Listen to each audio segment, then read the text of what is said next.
Vamos mergulhar juntos num dos momentos mais intensos e, olha, mais reveladores da narrativa bíblica, a oração de Jesus no Getsêmani. É uma cena que mostra uma angústia humana profunda, mas que, no fim, termina numa resolução divina que é inabalável. Vamos usar essa análise para descobrir as várias camadas de significado que existem nesse episódio tão poderoso. Imagina só o cenário. É sombrio, tá quase tudo em silêncio, mas a tensão é palpável. Estamos no Monte das Oliveiras, já é noite alta. A atmosfera está carregada com o peso do que está para acontecer. E é aqui, nessa calmaria que antecede a tempestade, que uma das orações mais importantes da história vai ser feita. Para a gente entender bem a profundidade disso tudo, vamos dividir essa passagem em 5 momentos-chave. Primeiro a gente vai entender o cenário. Depois, vamos fundo na oração em si, sentir um pouco da agonia de Jesus, ver o contraste entre o consolo que vem de Deus e a fragilidade humana, e, por fim, ouvir o último chamado para orar. Então, para começar, vamos nos localizar. O lugar onde tudo acontece não é um detalhe qualquer, não. Ele tem um significado muito profundo, tanto para Jesus quanto para os que o seguiam. Os textos nos contam que ele foi, como de costume, ao Monte das Oliveiras, um lugar que a gente também conhece como Getsêmani. Não era um lugar estranho para ele, pelo contrário, era um refúgio, um lugar onde ele sempre ia orar. Só que dessa vez, esse lugar de paz ia se tornar o palco da sua maior provação. E ele leva junto seus discípulos mais próximos para essa hora tão sombria. E agora, a gente chega no coração da história. Antes de se retirar para sua própria oração, Jesus dá uma instrução que é crucial para os discípulos. Uma instrução que vem logo antes de uma oração que vai revelar o tamanho da sua luta interna. Olha só que interessante. A primeira coisa que ele faz, mesmo prestes a passar por sua própria agonia, é cuidar dos amigos. Ele alerta sobre a provação que está vindo e dá a eles a ferramenta para enfrentar, a oração. É um pedido para que eles busquem proteção divina diante da tempestade que estava prestes a cair. E então, ele se afasta. A distância é descrita como um tiro de pedra, o que dá mais ou menos uns 30 metros. Perto o suficiente para ser visto, mas longe o bastante para criar um espaço de solidão, um lugar para uma conversa agonizante e muito íntima com o Pai. E aqui está, a oração na sua forma mais crua e honesta que se pode imaginar. De um lado, um desejo humano profundo de escapar de um sofrimento terrível. Afasta de mim este cálice. Mas logo em seguida, uma submissão total à vontade de Deus. Que não seja feito o que eu quero, mas o que tu queres.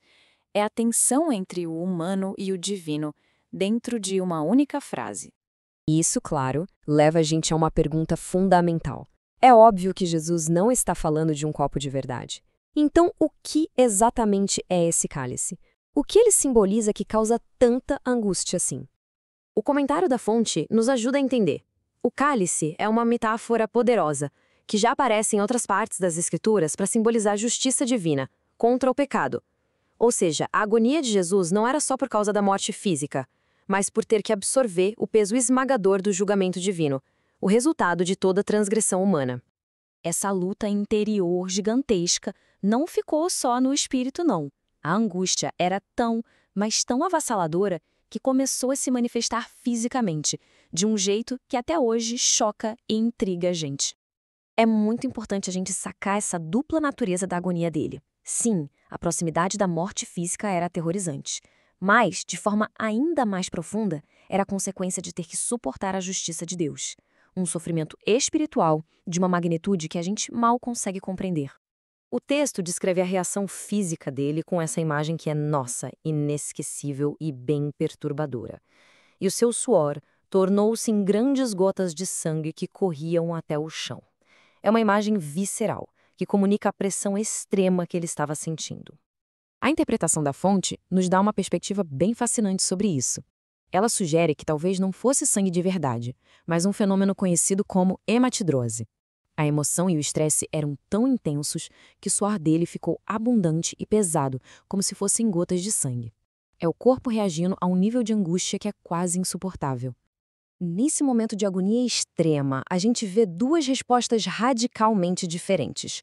Uma vem do céu, enquanto a outra revela o quão frágil é a condição humana. A resposta de Deus à oração não foi tirar o cálice de perto. Pelo contrário, ele enviou ajuda celestial. Um anjo apareceu, não para eliminar o sofrimento, mas para fortalecer Jesus, para dar a ele o vigor que ele precisava para enfrentar o que vinha pela frente. E isso nos mostra uma verdade muito profunda sobre como a oração funciona, né? A resposta nem sempre é a remoção do problema. Às vezes, a resposta é a força para a gente aguentar firme e passar por ele. Deus não tirou o caminho difícil, mas deu a força para caminhar por ele. O contraste é impressionante. Enquanto o céu envia um anjo para fortalecer e consolar, aqui na terra, seus amigos mais próximos, aqueles que ele pediu para vigiar e orar, são encontrados dormindo, vencidos pelo sono. Mas calma, não vamos julgar tão rápido. A fonte nos dá o motivo. Eles dormiram de tristeza. A dor emocional e o cansaço eram tão grandes que o corpo deles simplesmente apagou. Foi uma reação humana à exaustão. Mas, como a fonte aponta, isso custou a eles um tempo precioso de preparação espiritual. E assim, a gente chega ao final dessa cena tão intensa. Jesus volta para os seus discípulos e repete o aviso, mas agora o tom é de uma urgência ainda maior. As palavras são quase as mesmas de antes, mas o contexto mudou completamente. A provação não está mais se aproximando, ela chegou. O traidor está a poucos passos. A necessidade de força espiritual atingiu seu ponto máximo. O ponto crucial aqui é este. O sono deles, mesmo sendo compreensível, os deixou vulneráveis. Eles perderam a chance de se fortalecer espiritualmente para a crise que estava prestes a engolir todos eles. A tentação de abandonar, de negar, de fugir, estava batendo na porta e eles não estavam preparados. E isso nos deixa com uma pergunta que ecoa através dos séculos. A história do Getsêmani mostra um contraste muito claro. A agonia que é enfrentada com oração e a agonia que leva à exaustão e ao sono. Quando a pressão e a aflição chegam nas nossas vidas, qual é a reação instintiva? É buscar força em algo maior ou a sucumbir ao peso da tristeza?